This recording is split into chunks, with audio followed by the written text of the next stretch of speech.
Shawna, what do parents, grandparents do when they have a child and they want to get this child more active and this child is not interested in sports or any kind of activity? What do you do? Well, the good news is we have Dr. Amy Bantham on the podcast today, and she is CEO of Move to Live More. She's a fit pro, she's passionate, she's an author, a real person with real solutions. Let's dive in. But before we do, we want to give a shout out to Girls Talk Healthy Aging listener, Miss Liz Thomas. Thanks for listening.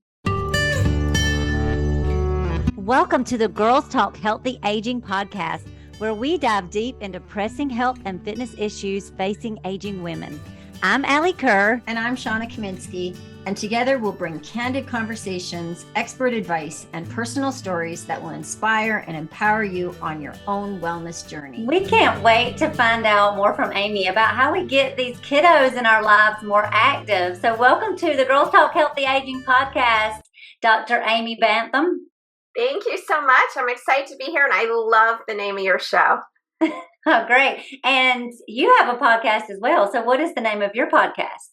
My podcast is called Move to Live More, and it's been running for 5 years, and it features thought leaders in the youth sports and physical activity space who are getting people moving. And so that is your mission now these days. Can you tell us a little background on just about you and how you got into the space of getting people moving more? Yeah, so I really entered the space as a fitness professional. I've been a fitness professional for almost 30 years. I still teach 3 classes a week, all women, ages, I'd say mid-20s to my oldest student is 88. So I love teaching.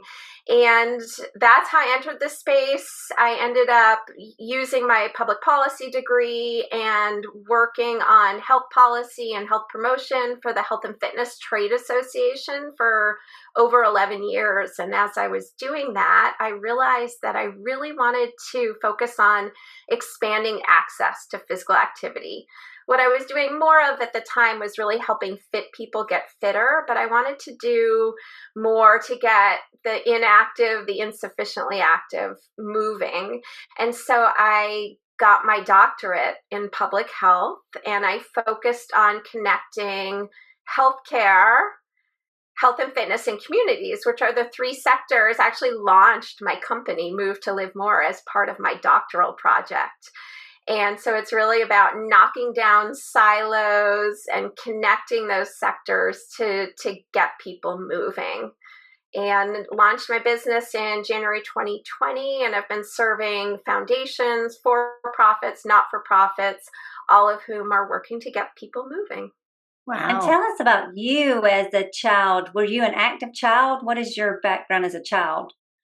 I was a bookworm, and I talk about this in the book because I'm a very unlikely fitness professional. I ran in school, but because of injuries, my running career was really over before it got started. And so I was happiest curled up reading a book. And so I am not the likeliest of fitness professionals. And I really became a fitness professional. I was at my first job. I was working at a law firm, and we would all troop downstairs together to the basement during lunch hour, and we would take group exercise classes together. And one day the instructor pulled me aside and said, I really think that you could do this too. So that's how I started I got trained, I got certified, and that's how I started. And it's definitely a highlight of what I do. There were a couple years when I was particularly busy traveling as a management consultant, and the first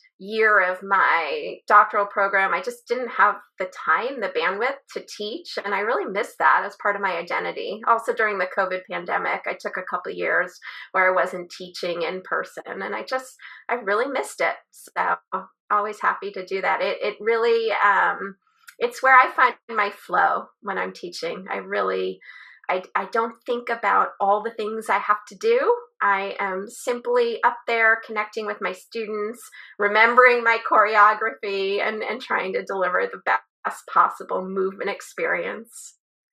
Nice. Tell us a little bit about how your advocacy and policy, how that impacts our health, because I think that's what, a lot of people don't really think top down, and it has a huge impact. But can you explain a little bit about that?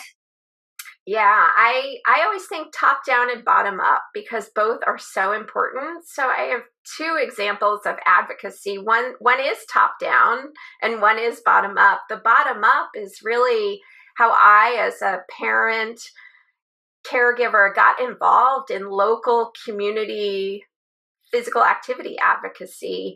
I saw my kids weren't getting enough movement in schools. My son, I think at the time he was maybe a first grader, second grader, and I would walk him to school and come and pick him up and walk him home.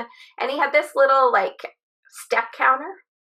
And at the end of the day, the steps that he had were only the ones that he was getting on his way to and from school. And I was like, what are you doing at school?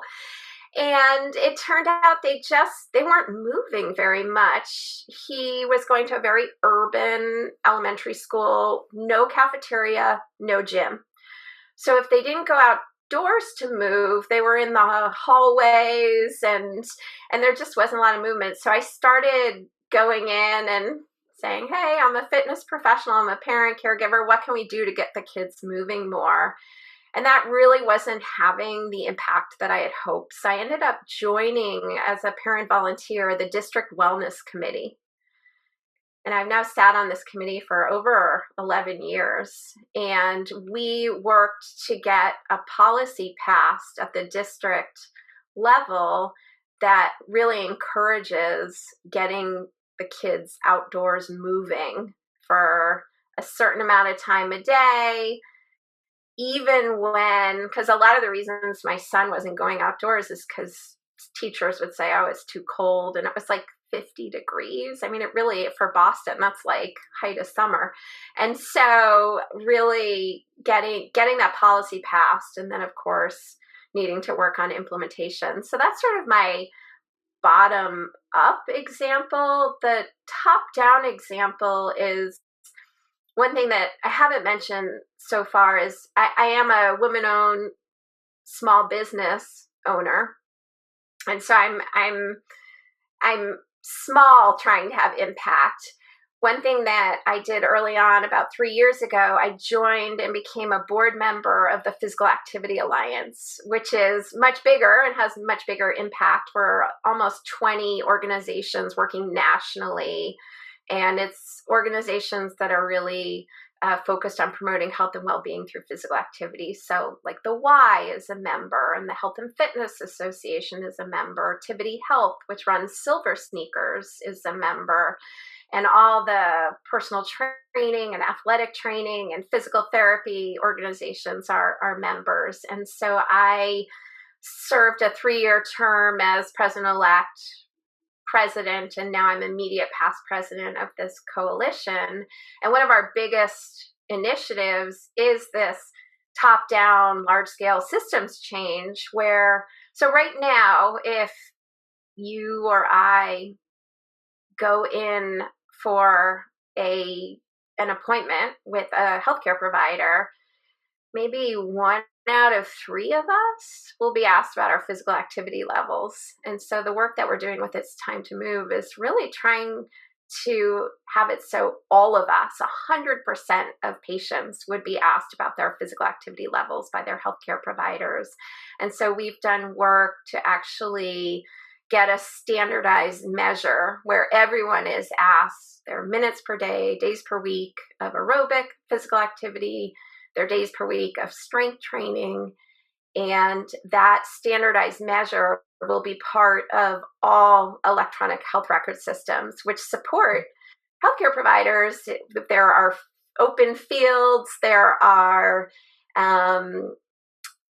warning signals if a field is blank, if a medical assistant doesn't have that conversation, it really prompts healthcare providers to have the conversations.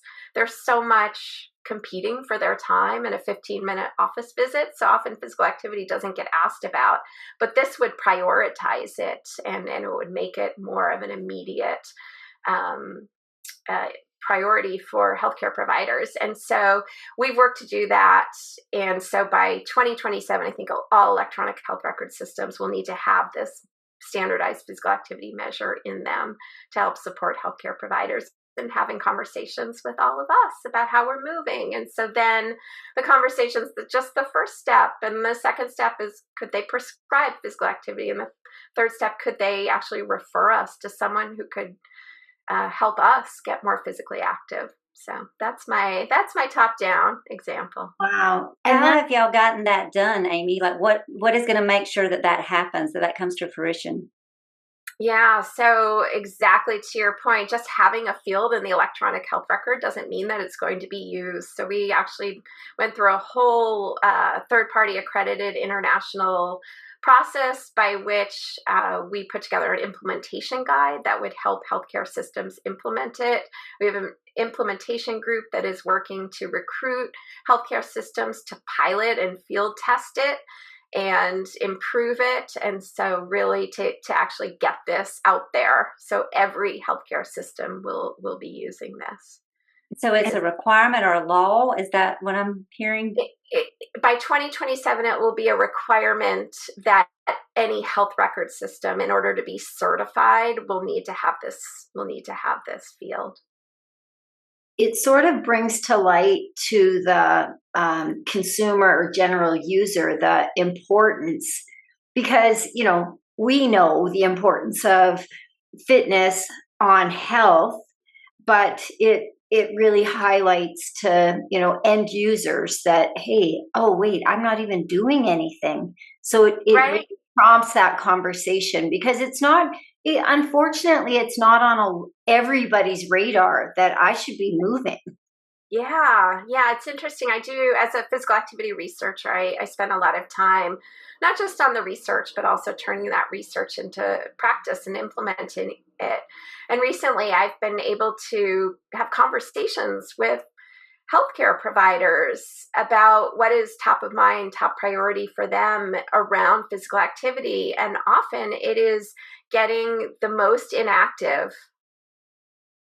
or insufficiently active moving even just a little bit, because that is what really has the most impact on health outcomes, and supporting them and giving them the tools they need in order to become more physically active. And I think that a lot of people think that, I need to run a marathon to be physically active. And it really should be an all or something attitude versus all or nothing, because, the requirements for physical activity, and anything is better than nothing. And just getting some movement in is so important. That's exactly right. And I think that all or nothing, that black and white mentality, really helping people see that it doesn't have to be something that's completely separate from your life or this huge burden. We're so busy. We have so much to do. So at the top of the hour, could you do 5 squats? Or when you're doing a meeting, could you take your meeting back to back Zoom meetings? Could one of those meetings be a walking meeting where you're on your phone and really scheduling that in? So one thing that I really like and appreciate about the physical activity guidelines for Americans in 2008 versus 2018, in 2018, they removed that requirement that in order to count towards the 150 minutes per week, it had to be 10 in bouts of 10 minutes or more, which had been in the 2008, and really moved more toward every single minute counts. Every minute counts. So I really encourage movement snacks with my clients, and that might be 10 squats every time you go into the kitchen, or, anything. And so that's really important that got changed in a top down policy change, Yeah. because then it legitimizes, because a lot of people think, oh, what's that going to do? Right. Exactly. And it all adds up. Yeah. It all counts.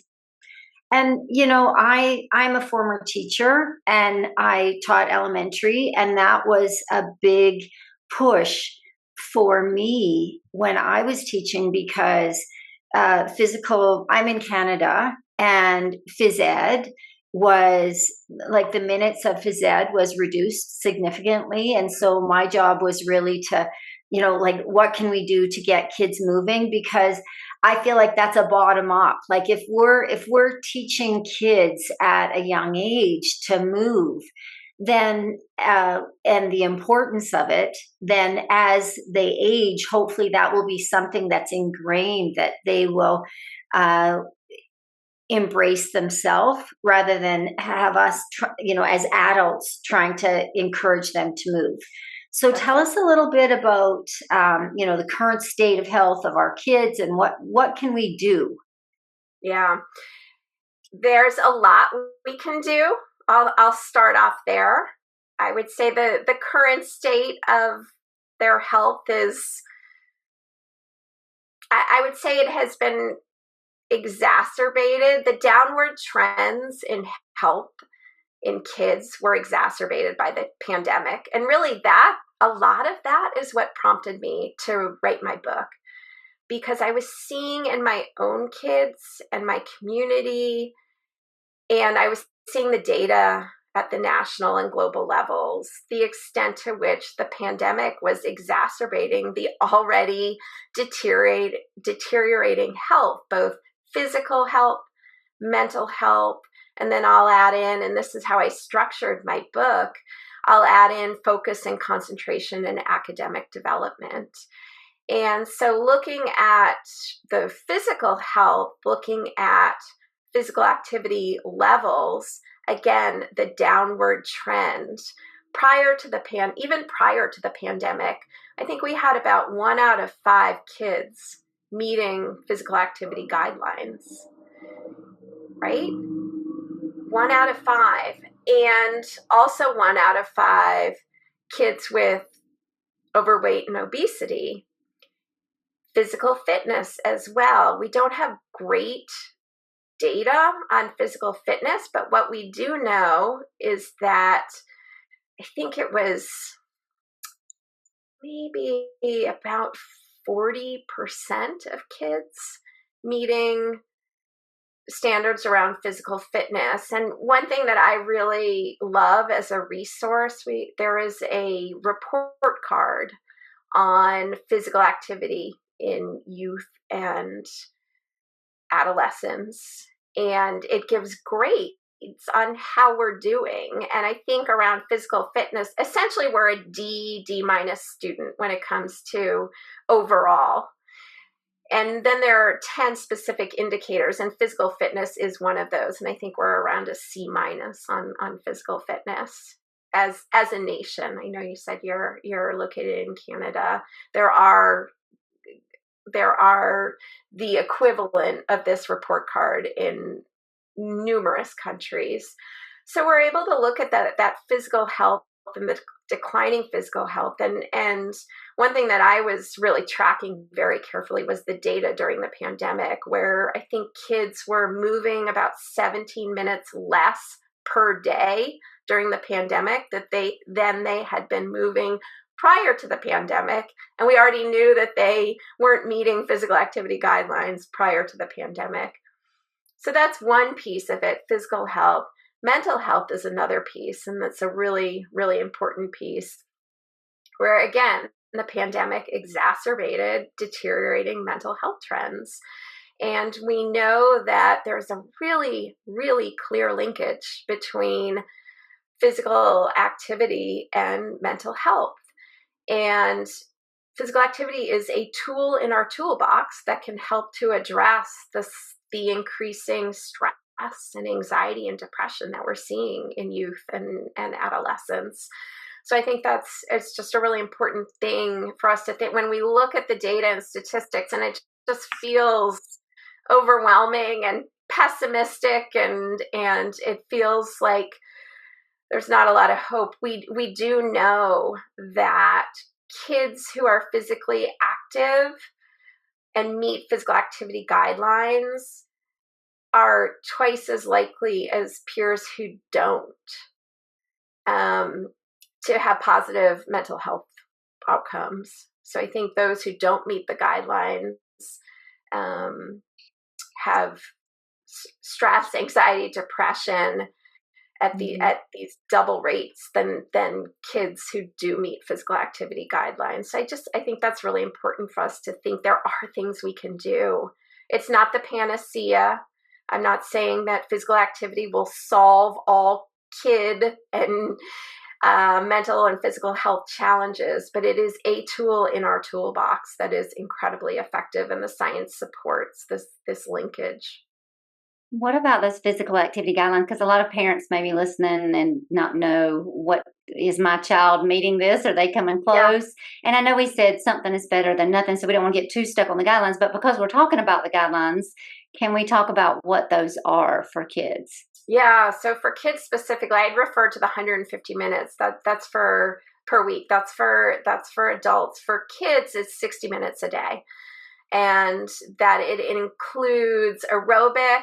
So things that get the heart pumping, it includes muscle strengthening, and it includes bone strengthening as well. So jumping, hopping, all different types of activities, climbing, and really we can talk a little bit more about foundational movement skills and the importance of instilling those early and helping kids develop those early.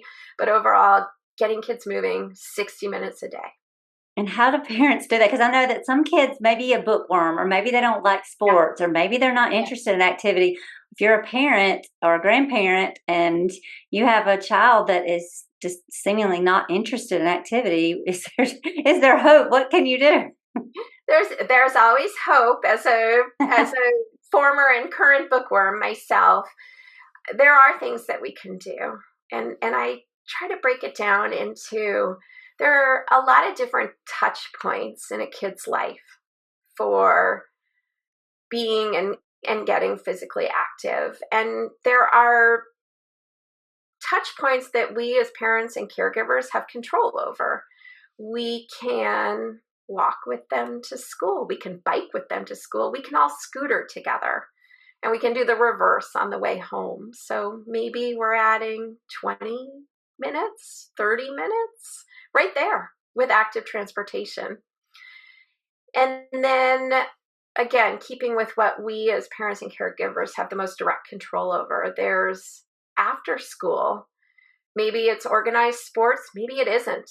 Maybe they're not interested in organized sports, but unstructured play outdoors. We as individuals, we spend 90% of our time indoors. So is there a way we can support kids in getting outdoors to play tag, or walk to meet up with a friend, or take them to a playground and play? So a lot around unstructured play, unsupervised, supervised, and then weekend activity, doing family activities together. Maybe it's walking, maybe it's hiking, maybe it's biking. And then what do we have less control over? Well, we have less control over what they're doing at school, but we can join together with other parents and caregivers. Like if you're like me and saw that, your kids just aren't getting a lot of movement at school, and advocate for more movement in school. One more top-down thing that I have worked on in the past is trying to protect recess and PE time in schools. And there are things that can be done at the local, state, and national level around that. And to your point about kids who aren't, their immediate instinct is to curl up with a book as opposed to play outdoors. Or tablet or computer, any of the things. Yeah, exactly. And we can definitely talk about device use. To me, a lot of it is around really fostering a yes culture in the home. If kids say, and I talk about this in the book, where my kids would say, hey, do you want to race to that stop sign? And I'm thinking, oh gosh, it's the end of a long day. I really don't want to race to the stop sign right now, but they asked. So I'm going to say yes, because there's going to be some day when they don't ask, right? And so trying to follow kids' leads, or a kid who says, you know what? I'm not loving playing soccer right now. And I experienced this with my girls. They played soccer for years, and then they had a bad team experience, and they just didn't want to do it anymore. And so one daughter said, you know, I think I might want to try Frisbee. Will you throw a Frisbee with me?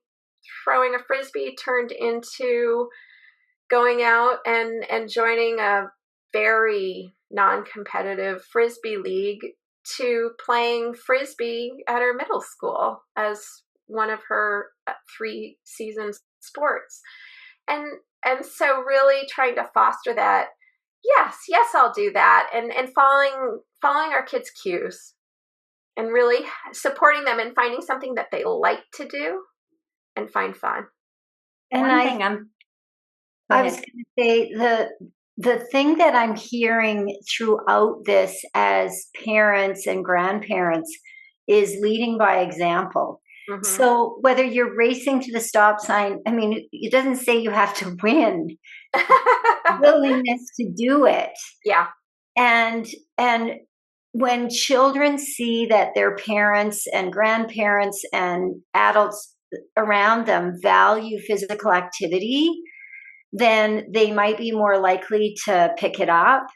And, you know, as a parent, we don't have to be super competitive or athletic. We just have to be moving, willing to get on the scooter and take them to school, or go on that weekend recreational hike. So just leading by example, I think is one of the, and then as an adult, then we're more likely to hit our 150-minute requirement. That's right. Yeah, absolutely. I thought it was so important that I talked about the 3 sections of the book: physical health, mental health, and then academic development. There's actually a 4th section, which is on parents and caregivers as role models and the importance of that. I talk about work-life balance. I use examples for example, my son, who plays soccer, as he grew older, his kickoff times grew further and further apart from the time when I needed to drop him off. So 30 minutes became 45 minutes, became an hour. And instead of standing there, I always would walk. And sometimes I was on lovely hiking trails, and sometimes I was doing laps around industrial complexes, but I was getting moving. And he knew that I would be there when the ref blew the whistle, but he also knew how important it was for me to get that time to move for myself. And so parents and caregivers as role models is really, really, really key. And one thing that I found, my kids know that I get 12,000 steps a day. That is my goal. That's something I've done for over a decade. It's really important to me. And it helps my physical health. It helps my mental health. And so they recognize that. And so I used to walk them to and from school, even when they didn't really need me there anymore, because I was getting my steps. But they started to walk with a friend. And that was even more fun for them. It fostered independence, and they just enjoyed it. And they became people who saw themselves as kids who walked themselves to school. And they were just really proud of that. We are kids who walk to school. We are a family that moves. And so really instilling that and having that be part of your family's fabric and culture is really exciting. And it takes time to build that culture.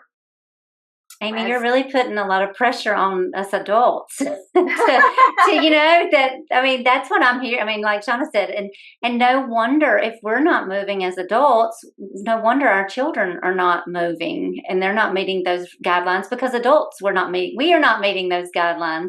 Yeah. And so that is, it can be easy to just want to push it off on the school or and for some kids, depending on what kind of support they have, everyone is in a different situation. So we definitely want to, have those top down, bottom up, all around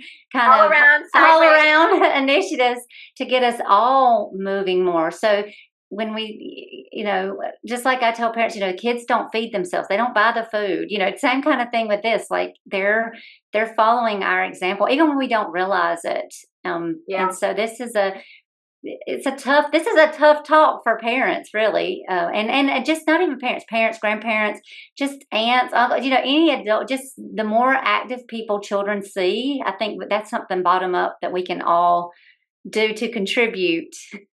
Yeah, and to your point about pressure, right? I really tried in the book to do a couple things and to not do a couple things. One thing that was really important to me was to not have the finger wag and put, you need to do this, you have to do this, and if you're not doing this, because we as parents and caregivers, there's so much self-recrimination and blame. Oh, I should have signed my kid up for that sport. I'm not keeping up with that family.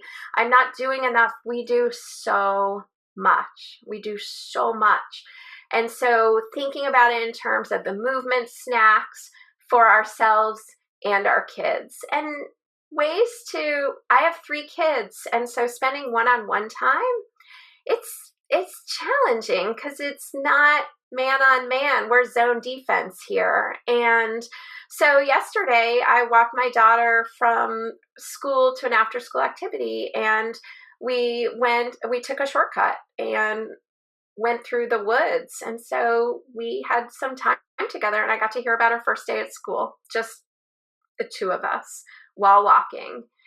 And during the pandemic, usually I teach group exercise in a women's only club, so I'm away from the home, but I was taking classes online, and my daughters decided, that Zumba thing, that looks kind of fun. And so they joined in, and then one really got into yoga, and we would do yoga Sunday mornings together. And so just really trying to find ways, maybe it's a way that we could spend some one-on-one or two-on-one time together.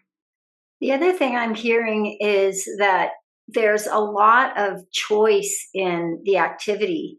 And it doesn't really matter what the activity is, whether it's soccer, whether it's Frisbee. Oh, we're doing Zumba. No, we're doing yoga. We're walking in the woods. It's finding something that you enjoy. And there should be no pressure there are guidelines in terms of it's recommended to, get into zone 2 for this amount of time, to zone 5 for this amount of time. But honestly, getting into any zone is the most important thing. Moving. That's right. That is absolutely right. And I have whole chapters dedicated to fun and play and positivity. I talk about an organization that works with schools in underserved communities in New York. I actually have 2 examples of thought leaders and organizations working in underserved communities in New York. And one is around fostering leadership, and the other chapter is about positivity and self-affirmation, and really working with kids to, as they move, they say, I'm amazing. I can do this. I am strong. I am powerful. And really instilling that as paired with movement. Yes, and Shawna and I see the flip side of that when that doesn't happen, because we've been working with women for years, and negative self-talk that is there versus what you're talking about. We all need to work as adults. We need to add that into our movement. We all need those affirmations. And that's, it can sound kind of cheesy and silly, like, I'm amazing, I'm doing great. But when you also hear how silly and how horrible some of the things we're saying to ourselves that are negative, if we like actually played a record of those, we would be shocked. Yeah. Would you say that to a friend?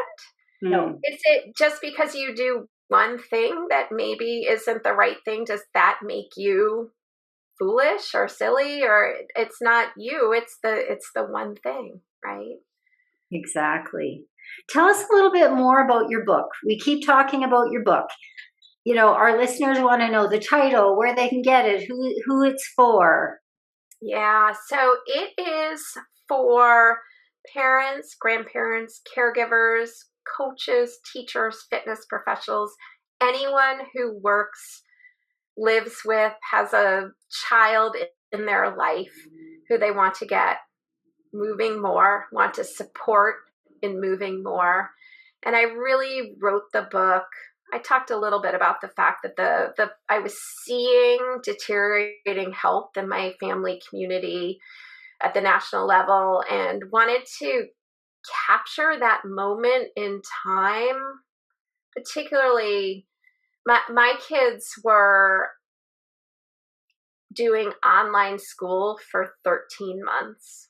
And so I saw the impact that had on them. They lost every single in-school physical activity program.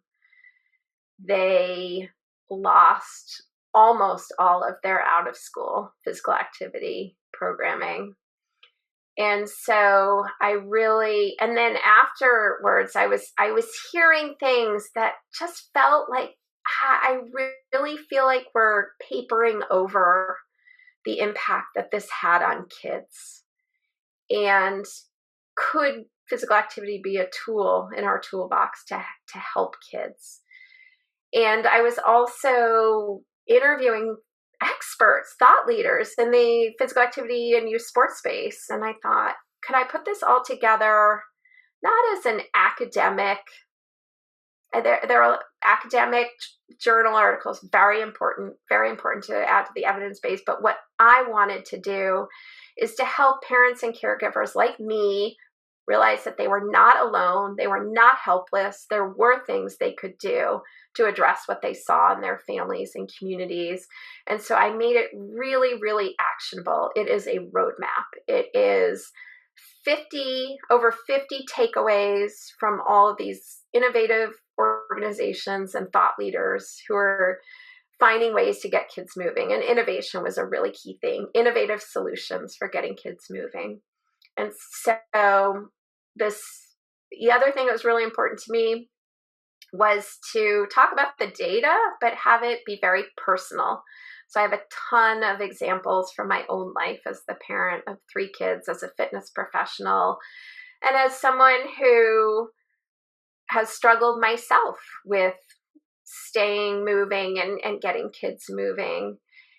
And then I really wanted people to not feel overwhelmed, like, another thing that I'm not doing right, another thing that I can't get started on. It just feels so much. So I made it into 50 actionable tips for making movement fun and playful, and having kids lead and having parents lead, and having that back and forth with sometimes the parents are leading on getting the family moving and sometimes the kids are leading on getting the family moving. So I'd say those are the 3 main reasons, really. The fact that I was seeing the problem and felt like I had some information at my disposal. The fact that it was not just my experience, but I was able to draw on all of those experts and thought leaders and their experiences. And then lastly, just that it would truly be a roadmap, that it wouldn't sit on a shelf. It would really help guide families in need of good ideas. Awesome. We will definitely have a link in the show notes for that. And the book is called Move to Live More. Yes. And so check the show notes. We'll have a link. Yeah, it's a guide for parents and caregivers to help get kids moving more and feeling better, I think is the full title, because that fun, that joy, that playfulness was so important. And I think to bring it full circle, something we talked about, kids who are active tend to grow up to be adults who are active. Yeah. And so instilling those habits early on. And something that's really important to me is it's not about being a high performance athlete, although it could be about that. And if your kid is one, great. And I know parents and caregivers will support them in that. But it's also for those bookworms who don't identify as an athlete. And I talk a lot in the book, and I have a whole chapter on it around physical literacy, which is the ability, confidence, and desire to be active for life. It sounds really simple, but it's not easy to do. And what role can we as parents and caregivers play in supporting kids in developing ability? Well, we can play with them. We can help practice those foundational skills, and not in the sense of, hey, we're going to do some skills training right now, but in the sense of, hey, let's go toss a ball together. And then the confidence, we as parents and caregivers, we're always trying to build our kids' confidence. And so building their confidence around movement, again, we can practice with them. We can cheer them on from the sidelines if it is a sport, and we can reinforce that fun aspect of movement. And then desire, that's really around their motivation to be physically active, not because we tell them to. Yeah. You must go be physically active and you must have fun while doing it, but really building that intrinsic motivation. And wouldn't it be wonderful if everybody identified themselves as not necessarily as an athlete, but as an active person, that this is who I am. I move. That's cool for children and for adults. I mean, that's my wish. Let's get into that. Amy, if you had a wish for our listeners today, what would it be? Yeah, my wish is that they would think that this feels doable. It feels important and it feels doable. And it's not, I'm not doing enough. I shoulda, woulda, coulda, right? But I can, and we can take really small steps as a family to do this together. What would your wish be, Alli? My wish would be that we all do a little bit of something, even if it's just sharing what we're doing, physically active with, it could be on social media, it could be with, just anything that we can do. It doesn't have to be some big take on the world kind of thing, but just be active and be a role model. Yeah. And as I said, my wish would be that everyone starts to identify as an active person and to enjoy the activity that they do. Thanks for listening. You'll find me, Alli, on Instagram at Alli Kerr Fitness. And you'll find me, Shawna, on Instagram at Shawna Kaminski. Feel free to pop us a DM with questions and or feedback. If you're enjoying the Girls Talk Healthy Aging podcast, please subscribe and share it with other health-minded women. Ratings and reviews are also much appreciated and help us get our message out to a larger audience. Until next time, be healthy and be happy.